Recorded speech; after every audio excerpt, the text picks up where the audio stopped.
Hello नमस्कार दोस्तों, कैसे हैं आप सभी और कैसी चल रही है आप लोगों की तैयारियां। तो एक और एग्जाम के लिए सुपर पास सीरीज हम शुरू कर रहे हैं। कल हमने एलडीसी वाला पहला टेस्ट किया था, नहीं देखा तो देख लीजिए। और आज हम करेंगे वनपाल और वनरक्षक की मॉडल पेपर की सीरीज यानी सुपर पास सीरीज। डेली रात को 8 बजे हमारा टॉपिक वाइज लाइव टेस्ट होता है, वो तो डेली रहेगा, जो इन सभी एग्जाम्स के लिए इंपॉर्टेंट है। और ये इसका पार्ट 1 है। तो लाइक शेयर आप जरूर कर दीजिए, ताकि हमारा टारगेट है कि एग्जाम से पहले पहले ऐसे 100 टेस्ट करेंगे। 100 टेस्ट का मतलब होगा कि प्रत्येक क्वेश्चन में अगर हम 50 क्वेश्चन लेते हैं तो कम से कम 5000 क्वेश्चन का रिवीजन जिनकी पीडीएफ आपको मिलेगी। तो 10 मिनट का टाइम है आपके पास। टॉप 51 क्वेश्चन के आपको आंसर देने हैं। तो जो भी स्कोर रहे कमेंट करके बता दीजिएगा। और पीडीएफ आपको लेनी है तो टेलीग्राम पे मिलेगी, ये नाम सर्च कर लेना। एक और मोस्ट इंपॉर्टेंट चीज़, एक ऐप है एग्जाम नगरी, का डाउनलोड नहीं किया तो कर लेना। इस प्रकार का लोगो दिखेगा वहाँ पर। वनपाल वनरक्षक की मॉडल पेपर की सीरीज है। 2 मॉडल पेपर हो गए हैं, आज तीसरा मॉडल पेपर 5 बजे लाइव होने वाला है। तो ज्वाइन कर लीजिए कि कितना आपका स्कोर बनता है। नए सिलेबस के अकॉर्डिंग है। वहाँ पर सिर्फ आपको मॉडल पेपर नहीं मिलेंगे, 10 मॉडल पेपर मिलेंगे। 10 मॉडल पेपर के साथ 10 प्रैक्टिस सेशन और मिलेंगे आपको 100 क्वेश्चन के। और कम से कम 40 टॉपिक वाइज सीरीज, यानी आपको 5 से 6 हज़ार क्वेश्चन की सीरीज वहाँ पर मिलने वाली है। तो ज्वाइन कर लीजिएगा और जो भी इश्यू कमेंट करके बताना है। तो चलिए करते हैं शुरुआत। प्रश्न नंबर 1 से पहला है कि गंगानगर को किस नाम से जाना जाता है। गंगानगर को पहले तो रामनगर कहते थे, तो यह आपको याद ही है। राजस्थान का सबसे उत्तरी जिला है। राजस्थान का अन्नगार भी कहते हैं, सर्वाधिक खाद्यान्न का उत्पादन होता है। फलों की नगरी कहते हैं, बागानों की भूमि कहा जाता है, उपयुक्त सभी। ठीक है। दशक की जनसंख्या वृद्धि दर सबसे कम यहीं की रही है। ठीक है। कपास का उत्पादन ज़्यादा होता है, यहाँ पर गन्ने का उत्पादन भी होता है। रामनगर के नाम से इसे जानते हैं। सर्वाधिक सिंचाई भी यहीं पर होती है। जाफराबादी नस्ल है, उसका संबंध किससे है।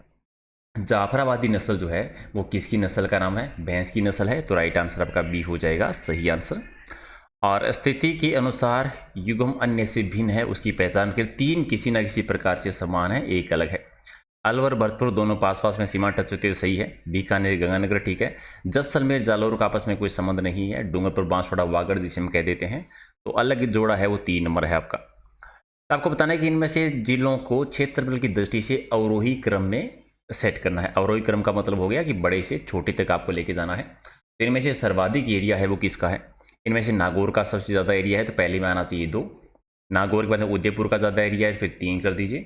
फिर आपका चित्तौड़गढ़ 1 कर दीजिए, और फिर टोंक यानी 4 कर दीजिए। तो 2 3 1 4, 2 3 1 4 यानी बी ऑप्शन आपका सही है।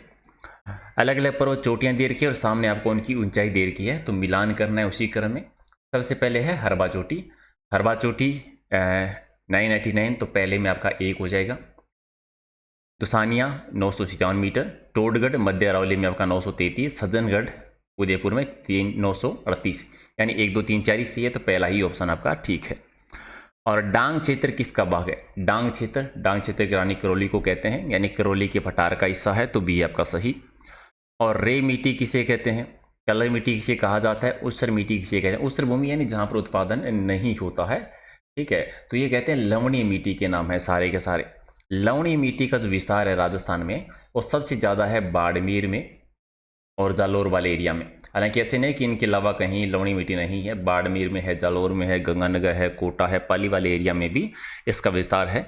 और एक नदी है लूनी नदी, आपको याद होगा, जिसके बारे में आप पढ़ते हैं कि बालोतरा बाड़मेर के बाद में इसका जल खारा हो जाता है, क्योंकि वहाँ पर लवणी मिट्टी है।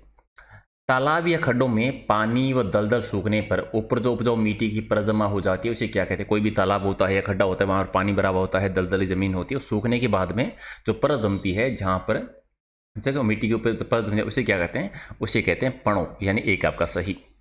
कथन और कारण का एक क्वेश्चन है कि चंबल नदी राजस्थान की एकमात्र नित्यवाहिनी नदी है।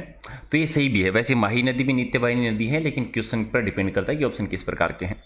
दूसरा है कि चंबल नदी का जल केवल सिंचाई के लिए उपयोग में लिया जाता है। तो केवल सिंचाई के लिए तो नहीं लेते हैं, पेयजल के लिए यूज भी किया जाता है, बिजली उत्पादन के लिए भी काम में लेते हैं। तो पहला सही है, दूसरा गलत हम कह सकते हैं। पहला सही है और दूसरा गलत है, तो सी हो जाएगा आपका राइट आंसर। लेकिन यहाँ पर पहले में भी याद रखें, दोनों गलत नहीं करेंगे, क्योंकि आंसर इसका सी माना गया है। हालांकि माही नदी भी नित्यवाहिनी 12मासी नदी है राजस्थान की। सांचौर लिफ्ट नहर, बादरेड़ा लिफ्ट नहर और परोरिया लिफ्ट नहर किस नहर परियोजना का हिस्सा है। कल रात ही हमने सिंचाई परियोजना वाला सेशन किया था। नर्मदा नहर परियोजना का हिस्सा है। परोरिया जो है ये है बाड़मेर जिले में, और सांचौर बादेड़ा दोनों है जालोर जिले में। नर्मदा नहर परियोजना पहली बूंद बूंद सिंचाई परियोजना की शुरुआत हुई थी और नर्मदा नहर पर सरदार सरोवर बांध बना हुआ है गुजरात में, वहीं से जालोर में ये परियोजना प्रवेश करती है। और जालोर में आपको गांव याद होगा कौन सा, सीलो गांव में प्रवेश करती है। कौन से दो जिले लाभान्वित होते हैं, तो बाड़मेर और जालोर जो है उनको ज़्यादा लाभ मिलता है। माही बजाज सागर परियोजना की विद्युत उत्पादन क्षमता कितनी है? माही नदी पर माही बजाज सागर बांध बना है बोरखेड़ा बांसवाड़ा में, जहां पर 140 मेगावाट बिजली का उत्पादन होता है और ये पूर्ण रूप से 100% राजस्थान का है। डूंगरपुर में स्थित डेसा गांव की बावड़ी है, उसका निर्माण किसने करवाया था? तो डेसा गांव की बावड़ी का निर्माण करवाया था रानी माणक ने, तो राइट आंसर आपका एक है। नेक्स्ट हम याद रखना, डेसा गांव की बावड़ी है कहां पर? डूंगरपुर जिले में। राजस्थान का वह जिला जो उष्ण कटिबंधीय कंटीले वन पाए जाते हैं, तो कंटीले झाड़ी वाले वन है पश्चिमी राजस्थान में है, यानी जैसलमेर वाले एरिया में। और इनमें से राजस्थान के कौन सी जिले का प्रतीक है? मोर है। तो मोर इस जिले का प्रतीक है, भीलवाड़ा जिले का प्रतीक है। अच्छा, यहाँ पर एक क्वेश्चन का आंसर दो, राजस्थान का कौन सा अभ्यारण्य है जो मोर के लिए प्रसिद्ध है? कौन सा ऐसा अभ्यारण्य है जो मोर के लिए प्रसिद्ध है? कॉमेंट कर देना। बाजरा या ज्वार की फसल के तने यानी चारा का समूह को क्या कहते हैं? ठीक है, बाजरा की जो तने की फसल होती है कड़बी कह देते हैं, स्थानीय भाषा में कड़बी कहलाती है। और चमड़े की रस्सीनुमा पतली पट्टी जो होती है उसे क्या कहते हैं?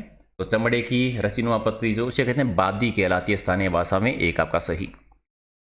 फसल काटने के बाद में खेत में हल चलकर बीज बोने के योग्य बनाने की प्रक्रिया क्या कहलाती है? यानी फसल काटने के बाद में उसकी हंकाई करना, ठीक है, हंकाई करना, यानी एक आपका सही। और सुपर फास्फेट प्लांट की स्थापना किससे संबंधित है भी? ठीक है, सुपर संगल फॉस्फेट प्लांट चित्तौड़गढ़ में है ये, ठीक है, चित्तौड़गढ़ राइट आंसर आपका बी है। और जनगणना 2011 के अनुसार राजस्थान के कुल कितने प्रतिशत जनसंख्या गांव में निवास करती है? तो लगभग 75.1% जनसंख्या गांव में निवास करती है और 24.9% जनसंख्या जो है ये शहरों में निवास करती है, जनगणना 2011 के अकॉर्डिंग। 2011 की जनगणना के अनुसार राजस्थान की ग्रामीण और शहरी आबादी का साक्षरता दर बताना है। ठीक है, साक्षरता, जैसे राजस्थान का साक्षरता टोटल है वो 66.11% है, पुरुषों का है वो 79.2 है और महिलाओं का है 52.1%। ग्रामीण क्षेत्र की जब बात करते हैं, शहरी क्षेत्र की बात करते हैं, तो 61.44 जो है ये तो आपका राजस्थान का ग्रामीण क्षेत्र का और 79.68 है ग्रामीण शहरी क्षेत्र का, तो एक आपका सही। किस फसल की खेती हेतु 150 से 240 सेंटीग्रेड तापमान की और 100 से 200 सेमी वार्षिक वर्षा की आवश्यकता होती है? तो ये गन्ना उत्पादन के लिए होता है। वैसे राजस्थान में गन्ने का उत्पादन जो होता है वो बूंदी में, गंगानगर वाले एरिया में, चित्तौड़गढ़ वाले एरिया में उत्पादन किया जाता है। एनटीपीसी के द्वारा राजस्थान में प्रथम गैस विद्युत परियोजना कहाँ पर स्थापित की गई थी? पहली गैस विद्युत परियोजना की स्थापना अंता में, अंता कहाँ पर है? 12 जिले में, सी आपका सही। और रेलवे की छोटी लाइन या नीरो गेज राजस्थान के किस जिले में है? एक ही जिला है राजस्थान का, धौलपुर, जहां पर नीरो गेज रेलवे लाइन है, सी आपका सही। और किस टकसाल में बने रुपए पर हिजरी संवत 1188 का निशान होने पर वह 88 कहलाया था? तो 88 सिक्का जो बनता था ये किस टकसाल में बनता था? मेड़ता की टकसाल में बनता था, तो राइट आंसर क्या हो जाएगा आपका? डी सही है। और पूर्व और दक्षिणी पूर्वी राजस्थान में कौन सी सभ्यता फैली थी? पूर्वी और दक्षिणी पूर्वी राजस्थान में कौन सी सभ्यता फैली थी? आर्यों की सभ्यता, आर्यों की, तो राइट आंसर आपका डी है। और मुगल सेवा में सर्वोच्च पद तक पहुंचने वाले मारवाड़ के पहले शासक, तो मारवाड़ के पहले शासक तो जसवंत सिंह जी थे, जो कि औरंगजेब के विरुद्ध लड़े भी थे, अगर आपको याद है, तो डी बी आपका सही। मुगल सम्राट जहांगीर ने बीकानेर के किस शासक को मृत्युदंड दिया था? तो बीकानेर के शासक थे दलपत सिंह जी को मृत्युदंड दिया था। इससे पहले जब ये क्वेश्चन पूछा गया था तो मुगल शासक का नाम पूछा था कि दलपत सिंह को किस मुगल शासक ने मृत्युदंड दिया था? तो जहांगीर ने। और गुहिलों को कहाँ का निवासी माना गया है? गुहिल वंश के शासक जिन्होंने मेवाड़ पर शासन किया था, इनको बड़नगर का निवासी माना गया है, तो राइट आंसर आपका एक सही। और स्वाई राम सिंह द्वितीय के समय प्रशासन संचालन के लिए गठित रेजिडेंसी के प्रथम अध्यक्ष कौन बने थे? स्वाई राम सिंह सेकेंडरी जयपुर के शासक हैं और इसके पहले शासक बने थे मेजर रोश, तो राइट आंसर आपका एक है। और डूंगरपुर के महारावल जसवंत सिंह के स्थान पर अंग्रेजों ने डूंगरपुर का शासक किसे सौंपा था? यानी जसवंत सिंह को उठा दिया गया था और उसके अलावा जो प्रतापगढ़ के कुंवर दलपत सिंह जी है उनको यहाँ का शासक बनाया गया था, तो राइट आंसर आपका एक सही है। किस अंग्रेज अधिकारी ने कोटा के विद्रोह का दमन किया था? तो कोटा में जो विद्रोह हुआ था वो रॉबर्ट्स के नेतृत्व में, SD रॉबर्ट्स, ये कोटा में अगर आपको याद है 15 अक्टूबर 1897 को क्रांति हुई थी। राम सिंह शासन कर रहे थे, पॉलिटिकल एजेंट वहाँ पर मेजर बटन थे जिनकी हत्या कर दी गई थी, और जो क्रांति हुई थी वो जयदयाल और मेहराब खां के नेतृत्व में हुई थी। चलिए, अलग अलग समाचार पत्र है, मिलान करना है। क्वेश्चन थोड़ा सा बड़ा है लेकिन उम्मीद है कि आप मिलान कर देंगे। पहला है कि राजपूताना हेराल्ड, इसका संबंध है वो किससे रहा है, तो 1914 में, यानी पहले में आपका 4 आना चाहिए। मारवाड़ी बंदूक कब बना था, तो 1905 में, तो फिर 5 कर दीजिए आपका। ठीक है। कलकत्ता समाचार पत्र जो है, कलकत्ता समाचार पत्र भी 1914 का था, तो इसमें भी आपका 4 कर दीजिए। ठीक है। सरस्वती जो है ये आपका 1916 में, तो 3 कर दीजिए। राजस्थान केसरी 1919 में, ठीक है, राजस्थान केसरी 1919 में, तो 2 कर दीजिए। और तरुण राजस्थान जो है ये 1920-21 में, तो 1 कर दीजिए। तो कौन सा ऑप्शन है, 4, 5, 4, 3, 2, 1 आता है, तो पहला ही ऑप्शन है, पहला आपका सही हो जाएगा। लोक शिक्षक पाक्षिक पत्र का शुभारंभ किसने किया था, लोक शिक्षक जो है वो था जुगल किशोर चतुर्वेदी जी का, सी आपका सही। और भीलों की पाल पर लगने वाला कर क्या कहलाता है, भीलों की पाल, गांव पर लगने वाला कर जो है उसे कहते हैं आधा गराड़। ठीक है, आधा गराड़, तो राइट आंसर आपका हो जाएगा बी सही। स्वदेशी आंदोलन के दौरान जोधपुर के चांदमल सुराणा जी और उनके साथियों के द्वारा किस संस्था की स्थापना की गई थी। चांदमल सुराणा ने मारवाड़ हितकारिणी सभा की स्थापना की थी, और ये क्वेश्चन आया हुआ आपके एग्जाम में कि मारवाड़ हितकारिणी सभा की स्थापना किसने की थी। और किस चित्रकार ने मेवाड़ के महाराणा अमर सिंह के काल में 1605 में चावंड की रागमाला चित्रित की थी, तो नासिरुद्दीन जी ने चावंड चित्रशैली में रागमाला का चित्रांकन किया था। वालन नृत्य किस जनजाति का है, तो गरासिया जनजाति का घूमर कहलाता है, सी आपका सही। और सम्मिलित करना है, उदयपुर को मेदपाट कहते थे, तो उदयपुर को मेदपाट कहते थे, ये तो सही है आपका। ठीक है, जोधपुर को मरु प्रदेश, जयपुर को ढूंढाड़, यानी सारे ही सही हैं, डी आपका सही।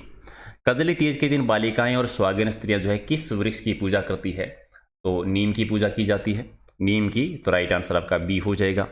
अगले कि महाराणा प्रताप के दरबारी कवि कौन थे जिन्होंने मुहूर्तमाला की रचना की थी, तो चक्रपाणी मिश्र जी ने की थी। और मिलान करना है, अलग अलग मंदिर हैं, जगह का नाम है कि कौन सा कहाँ पर है। पहला है पीपलाज देवी का मंदिर, तो उदयपुर में, तो 2 कर दीजिए। मोटाला देवी का मंदिर जो कि जावर में, 3 कर दीजिए।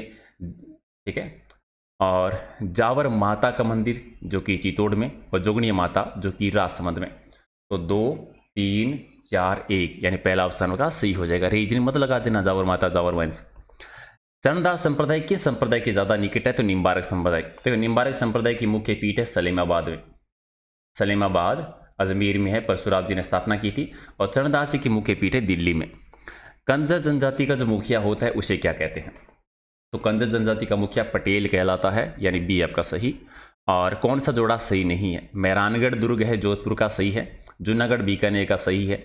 लोहागढ़ जैसलमेर का नहीं है, लोहागढ़ भरतपुर का है। और अंतमोर सवाई माधोपुर का सही है।